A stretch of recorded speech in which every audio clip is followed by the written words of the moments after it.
Ngannou versus Blaydes. That match is peculiar to me right off the bat because it doesn't make a whole lot of sense. I don't totally get it. Why are these two fighting each other? What is this all about? And they had fought before, and Blaydes lost to him.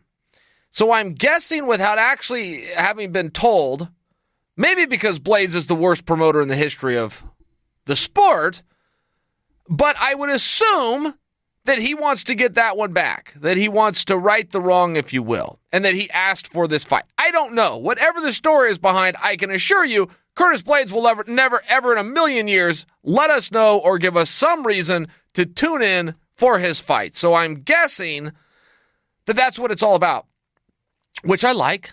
I think it's an interesting story. But Ngannou is also a very interesting character that needs to be studied. He's got to be studied what happened there, okay? Ngannou turned out to be a flash in the pan, which sounds very insulting. It's not meant to be. It's the reality that he turned out to be a flash in the pan. Nobody had come in with more hype than him in recent memory, and maybe ever. He had the full steam of the company behind him who thought he was going to go on, capture the world championship, and run with it for a meaningful period of time.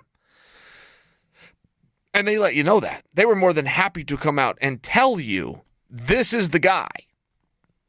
This is the guy that's going to grab the crown and move us through the next decade.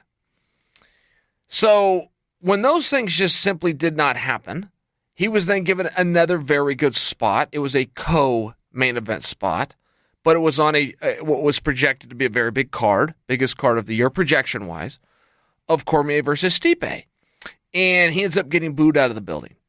And after that happened, that was his fight with Derek Lewis. After that happened, he had a real come-to-terms moment, and I appreciated it. I thought, okay, things are going to get a lot better because he is now saying all of the right things, which is just simply the truth. He's having a counseling session, but he's doing it through the media, and he's told all of us, man, I was scared to death.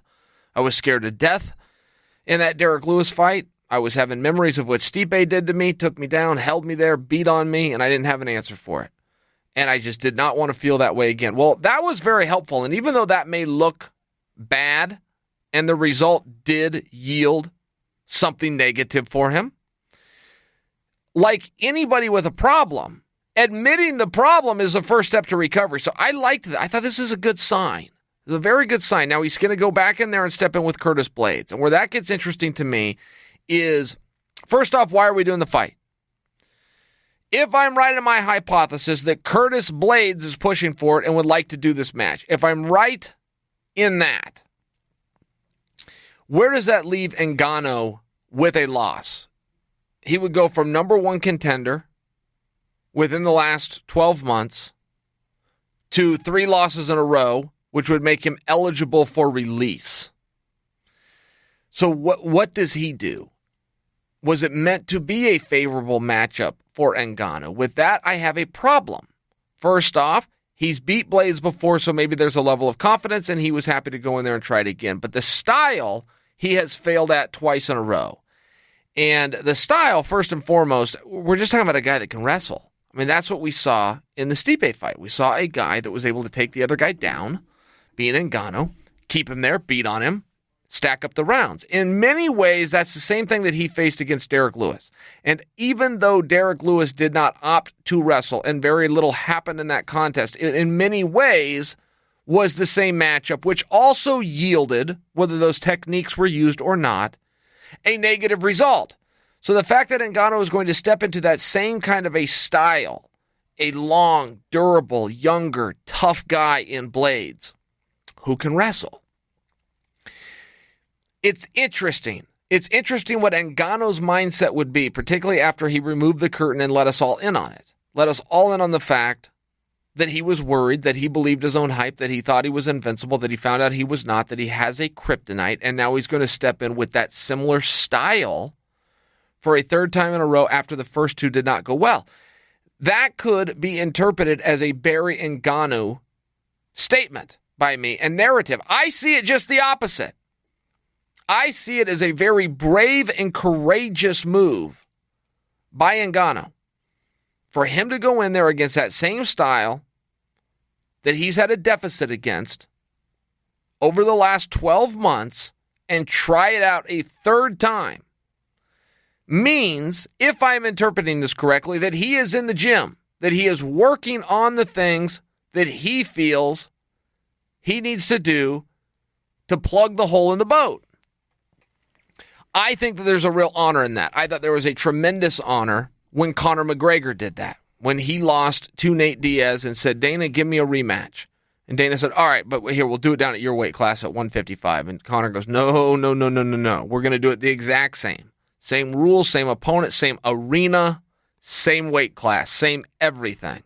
I don't want any excuses. I want to try to beat him. I want to try to overcome those obstacles in the same setting. And then when he did, I thought it was a really honorable and courageous and showed a lot of character. It really told us a lot about Conor McGregor, the person. And I think that perhaps Ngannou should be giving that same credit. I think, and I'll never know, because Ngannou isn't going to tell us, and Curtis Blaydes sure as hell isn't going to give us any kind of fun, any kind of a reason to watch his fights. So I'm left to guess. But I think if you're going to give Ngannou the credit that I feel he deserves for taking on that same kind of a skill set that's given him problems in the past, then you also have to give that same credit to Curtis Blaydes, because Curtis Blaydes did come up with the silver medal the last time those two went out there and fought. So Curtis Blaydes has to overcome his own mental and physical deficits of dealing with Ngannou specifically, and the fact that he's willing to do that and is going to walk out there for a second time against a guy that he didn't make it the duration with, I think there's an honor in that for him too. I think we're learning something about Curtis Blaydes here. Regardless of his inability to promote his own contests, from a physical standpoint and from a character standpoint, that seems to me what a real competitor would do. And I want to make sure that Curtis also gets his credit for that, because he appears to be a real competitor. And I like the match. I do like it. I like to see, am I right? Is Ngannou working on things in the gym? Can he stop Curtis? Can he keep it on his feet like he did before and touch him up? The other side of that coin, I don't feel that we're going to see the same Curtis Blaydes. I don't think that Curtis Blaydes was armed with the information that he has now in terms of the power of Ngannou and the reasons that you don't want to stay on your feet in front of that guy throwing hands back and forth. I just think Curtis just simply did not know what strategy he should use, and I think that he has a confidence in it now. Can he go out and do it? That's really what it comes down to. And if the answer is yes, if Curtis Blaydes can just go tackle him and keep him there and beat on him, it's not going to be wonderful. It's not going to be wonderful for Ngannou. And why he would be eligible for release with his third loss, I don't believe that he would get it. I certainly don't hope that he would be released, but I also don't know that he would be. I think there's plenty of fun things you can do with him. It would just steer us in the direction of he's not going to be a contender, and we have to pick his matches a little more carefully. If you guys were to say, after this fight, by example, and Ngannou loses, and you guys were to call for his resignation or vice versa, his pink slip and his release. Okay, great. But what if I was to tell you before we did that Ngannou was going to fight Mark Hunt? Right? Do you guys see the difference there where all of a sudden you go, oh, wait a minute. That would be pretty fun. That would be pretty interesting. So there are some guys that just have to be matched up accordingly. Mark Hunt may well be one of those guys. And I don't know that there's anything wrong with that. Over a period of time, once you realize a guy is not a contender, and largely in the big promotions of Bellator and the UFC, they are about finding contenders. Largely, 95%, but not 100. There's still room. There's still room for those vets.